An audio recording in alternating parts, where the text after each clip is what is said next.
আসসালামু আলাইকুম। এই ভিডিওতে আমি আপনাদেরকে দেখাবো কিভাবে আপনারা একটা পেজ থেকে আরেকটা পেজে রাউট করবেন বা নেভিগেট করবেন। আপনারা অনেকগুলো ওয়ে হয়তো জেনে থাকবেন, কিন্তু আজকের ওয়েটা হলো যে ইফ কন্ডিশন ব্যবহার করে কিভাবে একটা পেজ থেকে আরেকটা পেজে আপনারা যাবেন, ডাটা নিয়ে যাবেন, ফাংশন নিয়ে যাবেন সেটা দেখাবো।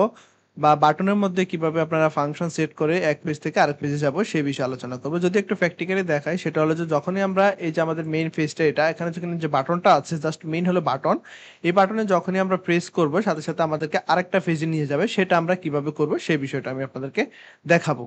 সো এটা হলো আমাদের মূলত বাটন পেজ। আপনারা জাস্ট এখানে বাটনটাই মনে রাখেন। এখানে আমি অন প্রেস ব্যবহার করেছি। দেখতে পাচ্ছেন এই অন প্রেসটা খালি আছে। আমরা যখনই এই বাটনের মধ্যে প্রোগ্রামটা সেট করব, ফাংশন সেট করব, তখন তাকে আমরা বলে দেব আরেকটা পেজে চলে যাওয়ার জন্য। সেটা আমরা কিভাবে করব? প্রথমত এই যে আমাদের অন প্রেস, আপনারা যেকোনো বাটন নিতে পারেন, কোনো অসুবিধা নেই। আপনার যে বাটনেই কিন্তু আপনারা ফাংশনটা এড করবেন যেকোনো জায়গায় এক পেজ থেকে আরেক পেজে যাওয়ার জন্য। সো আপনারা এই ফাংশনটা আমি কিভাবে তৈরি করি সেটা আগে দেখেন। প্রথমত আমাদের মনে রাখতে হবে যে অনপ্রেস কি চাচ্ছে। অনপ্রেস চাচ্ছে একটা রিকোয়ার্ড ভয়েড টাইপের ফাংশন। এটা হলো যে অনপ্রেস চাচ্ছে। তো আমরা এখানে একটা ফাংশন তৈরি করব। সেই ফাংশনটা আমরা কোথায় তৈরি করব? সেই ফাংশনটা আমাদের মেইন ক্লাসে কিন্তু তৈরি করব। আমরা একটা ফাংশন নিয়ে নিচ্ছি, সেটা হলো যে আমি ফাইনাল নামে একটা দিয়ে দিচ্ছি। ফাইনাল ফাংশনে একটা যে কোনো নাম দেবেন। তো আমি এখানে একটা আপনাদেরকে বোঝানোর জন্য একটা নাম দিয়ে দিচ্ছি। তো আমি এখানে দিচ্ছি, প্রথমত আমাদের রিটার্ন টাইপ দিতে হবে। আমরা দিচ্ছি ভয়েড, কারণ আমাদের ভয়েড ফাংশন। ফাংশনের একটা নাম দিয়ে দিলাম। ফাংশনের নাম দিলাম আমরা স্টার্ট কুইজ।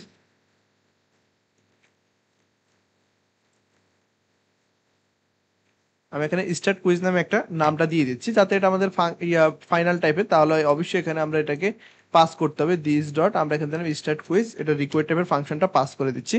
তার মানে আমাদের এই যে ফাংশনটা দেখতে পাচ্ছেন, এই ফাংশনটা আর এবং আমাদের বাটনের যে ফাংশনটা চাচ্ছে অন প্রেসে, তার মানে কিন্তু সেম। এই ফাংশনটা কিন্তু সেম। আমরা এখানে ফাংশনটা পাস করে দিলাম।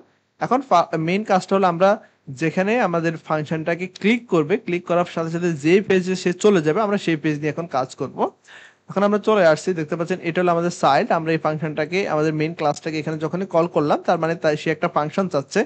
কারণ আমরা এখানে প্যারামিটার হিসেবে একটা ফাংশন পাস করেছি, তাকে অবশ্যই ভয়েড ফাংশন স্টার্ট কুইজ নামে একটা ফাংশন দিতে হবে। সেই ফাংশনটা আমাদের ক্রিয়েট করে নিতে হবে। সো আমরা এখন চলে আসছি আমাদের এই যে স্টার্ট ক্লাস, যেখানে আমরা আমাদের স্টার্ট ক্লাস, অবশ্যই মনে রাখবেন সেটা কিন্তু অলরেডি বিল্ড কন্টেন্টসের উপরে। আপনার যখন কুইজ স্টার্ট যে ক্লাসটা আছে সেই ক্লাসের ভিতরে আমরা একটা কি নিয়ে নেবো, আমরা একটা ভেরিয়েবল নিয়ে নিচ্ছি। তো আমি একটা ভেরিয়েবল নিয়ে নিচ্ছি এখানে, var active screen is equal to start screen. এটা যে কোনো নাম দিতে পারেন আপনারা। এই জাস্ট এটা দিয়ে আমরা কন্ডিশনটা চেক করবো। সাপোজ একটা নাম নিয়েছি, তো আমরা একটা ফাংশন তৈরি করব। কারণ আমাদের এই যে ফাংশনটা দেখতে পাচ্ছেন, এটা কিন্তু এই যে ফাংশনটা কিন্তু একটা ভয়েড টাইপের ফাংশন সে রিসিভ করবে, তার জন্য একটা ফাংশন আমরা তৈরি করবো। সেই জন্য আমরা আবারও দিয়ে দিচ্ছি রিটার্ন টাইপ হলো ভয়েড। আমরা এখানে একটা ফাংশনের নাম দিচ্ছি, আমরা দিচ্ছি সুইচ স্ক্রিন। সুইচ স্ক্রিন নামে একটা ফাংশন আমরা এখানে তৈরি করে নিয়েছি ভয়েড টাইপের। তো সুইচ স্ক্রিন ফাংশনের ভিতরে আমরা আরেকটা ফাংশনটা কল করবো, সেটা হলো সেট স্টেট। সেট স্টেটের ভিতরে জাস্ট আমরা এই ভেরিয়েবলের মানটাকে পরিবর্তন করে আমরা এখানে আরেকটা মান রাখবো। সেই মানটা হলো যে আমরা কোশ্চেন স্ক্রিনটা রেখে দেবো। জাস্ট সেম মানটা থাকবে, আমরা এখানে জাস্ট এটাকে পরিবর্তন করে কোশ্চেন স্ক্রিনটাকে রেখে দেবো, আর কিছুই করবো না। সো সেট স্টেটের ভিতরে আমরা এই অ্যাক্টিভ স্ক্রিনের জায়গায় আমরা এখানে দিয়েছি অ্যাক্টিভ স্ক্রিনের ভেরিয়েবলের মধ্যে আমরা কোশ্চেন স্ক্রিনটাকে সেট করে দেবো। এটা যা আপনারা আপনার মতো করে দিতে পারেন, এখানে কোনো অসুবিধা নাই।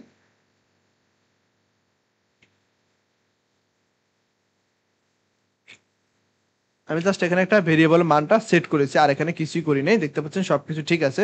তো আমরা চাইলে কিন্তু এখন এই উইজেটটাকে এখানে আমরা অবশ্যই পাস করে দিতে পারি, এই ফাংশনটাকে। সেটা কিভাবে করতে পারি, আমরা এটাকে কিন্তু এখানে চাইলে এই যে সুইচ স্ক্রিনটাকে এখানে আমরা দিয়ে দিতে পারি। এই যে এখানে দিয়ে দিলে কিন্তু আমরা এররটা চলে গেছে, কিন্তু আমাদের ফেজটা কিন্তু রাউট হয়নি, আমরা এখনো ফেজ রাউটিং করতে পারি নাই। সো আমরা এখন চলে যাব উইজেট ক্লাসে। উইজেট ক্লাসের ভিতরে, উইজেট ক্লাসের ভিতরে আসার পরে এখানে দেখেন আমি এখানে কি দিচ্ছি। আপনি এখানে উইজেট নামের একটা উইজেট নামে একটা ভেরিয়েবল নিয়ে নিচ্ছি। তো আমি দিয়ে দিচ্ছি উইজেটের একটা নাম দিবেন, যে কোনো একটা নাম দিতে পারেন। আমি একটা দিচ্ছি অ্যাক্টিভ সুইচ স্ক্রিন উইজেটের নাম দিয়ে দিচ্ছি। দেন আমাদের এই উইজেটের ভিতরে আমরা জাস্ট আমাদের স্টার্ট স্ক্রিনটাকে আমরা এখানে রেখে দেব।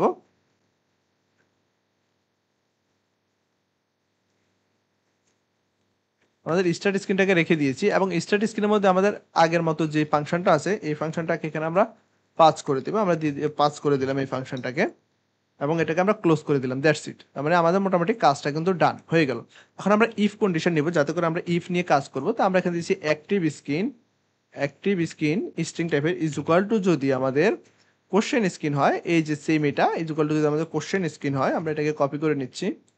কোশ্চেন স্ক্রিনটা যদি হয় দেন আমরা কি করব, আমাদের লুপের বডিতে ঢুকবে, ঢোকার পরে আমরা জাস্ট এই যে উইজেটটা আছে দেখতে পাচ্ছেন, এই যে উইজেটটা আছে এই উইজেটের পরিবর্তে আমরা কি রেখে দেব, আমরা এখানে জাস্ট আমাদের কোশ্চেন স্ক্রিন যে পেজে আমরা চলে যাচ্ছি, যে পেজে আমরা রাউট করতে চাচ্ছি সেই পেজটাকে এখানে পাস করে দেবো। তো আমি এখানে কোশ্চেন স্ক্রিন নামে একটা পেজ নিয়েছি, ক্লাস নিয়েছি, সেটা হলো যে এই ক্লাসটা, এখানে জাস্ট আমি একটা টেক্সট নিয়েছি, কন্টেনার একটা টেক্সট নিয়েছি, আর কিছু করিনি। আপনারা আপনাদের এখানে যে পেজে আপনারা যাবেন সেই পেজটা কিন্তু এখানে উল্লেখ করে দেবেন।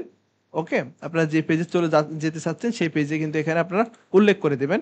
তো সে বিষয়টা হলো এখন দেখেন আমরা এটাকে ডাইরেক্ট মডিফাই করে দেবো, এটাকে আমরা চেঞ্জ করে দেবো, কারণ এটা মেইন কাজটা কে করতেছে, আমরা এই ভেরিয়েবলটাকে সম্পূর্ণ ভেরিয়েবলটাকে অ্যাক্টিভ সুইচ স্ক্রিনের মধ্যে রেখেছি। তো সো আমাদের এখানে এটা যে দেওয়া যে কথা, আমরা ও আগে যে লাইনটা লিখেছি সেম একই কথা সেটা আমরা এখানে করেছি। তো বিষয়টা কিভাবে কাজ করবে সেটা একটু আমি এক্সপ্লেন করতেছি।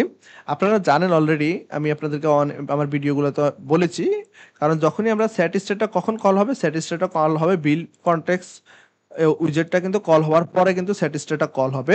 তো দেখেন প্রথমে যখন আমরা প্রোগ্রামটা রান করবো, এটা হলো যে আমরা মেইন মেথড, তো আমরা মেইন মেথডে যখন কুইজটাকে রান করবো তো আমাদের ফাংশনটা এখানে চলে আসবে, আসার পরে সে কি করবে, বিল কনটেক্সটটা রান করবে, রান করার সাথে সাথে তার এখানে ভেরিয়েবলের মধ্যে মানটা কই আছে, আমরা বলছি যে স্ট্যাট স্ক্রিন, অবশ্যই তার মান দেখবে যে স্ট্যাট স্ক্রিন। তো স্ট্যাট স্ক্রিন থাকলে আমাদের এখানে ইফ কন্ডিশনটা চেক করবে, করার সাথে সাথে দেখবে যে না এখানে আমাদের স্ট্যাট স্ক্রিন নাই, আমাদের কোশ্চেন স্ক্রিন আছে, তার মানে আমাদের এখানে ফলস হবে।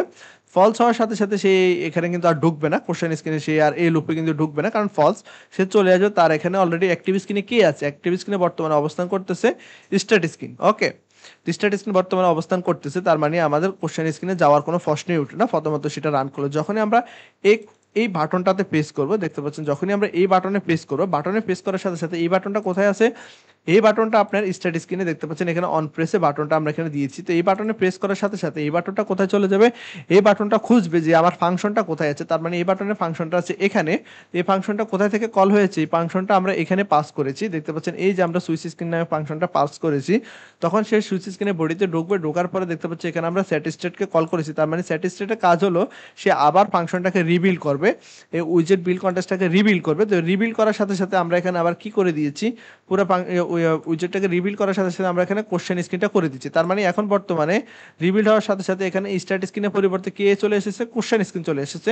কোশ্চেন স্ক্রিন আসার পরে দেখতে পাচ্ছি active screen is equal two question screen, তার মানে আমাদের এই লেখাটা এই কন্ডিশনটা ট্রু হয়েছে, ম্যাচ করেছে। ম্যাচ করার সাথে সাথে আমাদের এই লুপে ঢুকলো, দেখতে পারলে active screen is equal to কে আছে, কোশ্চেন স্ক্রিন, তার মানে এখানে আর স্টেট স্ক্রিন হবে না, এখানে অলরেডি রিপ্লেস হয়ে কোশ্চেন স্ক্রিনটা হয়ে যাবে। তো এখানে যদি কোশ্চেন স্ক্রিন হয়ে যায় তার মানে অ্যাক্টিভ স্ক্রিনের সুইচ স্ক্রিনের মধ্যে কে বর্তমানে অবস্থান করতেছে, কোশ্চেন স্ক্রিন অবস্থান করতেছে, সেক্ষেত্রে আমাদের সাইডে কোশ্চেন স্ক্রিনটা চলে আসবে।